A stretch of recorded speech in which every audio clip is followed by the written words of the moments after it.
Leo naendelea kumsindikiza ndugu yetu katika safari yake ya mwisho ya hapa duniani. Mungu alimpa maisha ya duniani na sasa amemuita ili ampe maisha ya mbinguni yasiyo na mwisho. Mwili wake utawekwa ardhini kama mbegu ya mwili utakaotukuka, na roho yake ingie katika raha ya milele.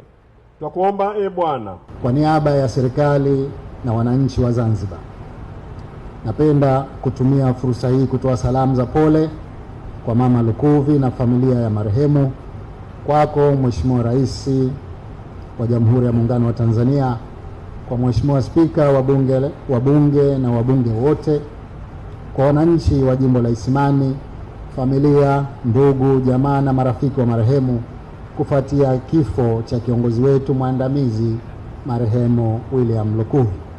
Kwa hakika Watanzania tumepatwa na msiba mkubwa kwa kifo cha ghafla cha kiongozi huyu kutokana na mchango wake mkubwa aliotoa kwa taifa katika uhai wake kwenye nafasi mbalimbali za uongozi alizowatumikia Watanzania kwa uzalendo mkubwa. Marehemu William Lukuvi ni miongoni mwa viongozi waandamizi wa serikali ya Jamhuri ya Muungano wa Tanzania aliyoitumikia katika awamu mbalimbali za uongozi wa nchi yetu.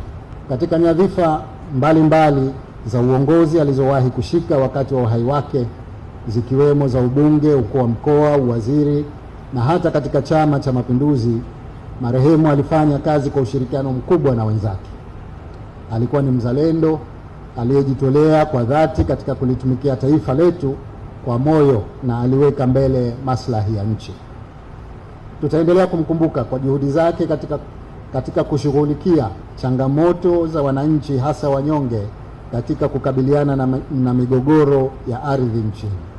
Watanzania wengi watamkumbuka kwa namna alivyofanya kazi za utatuzi wa migogoro bila kuchoka usiku na mchana, jambo ambalo ni mfano mzuri wa uwajibikaji kwa kila kiongozi. Kwa hakika namna bora zaidi ya kumwenzi mpendwa wetu marehemu William Lukuvi ni kuendeleza maono yake na kuiga mfano wake bora wa kuchapa kazi kwa bidii, uwajibikaji na kuwatumikia Watanzania kwa moyo na uzalendo.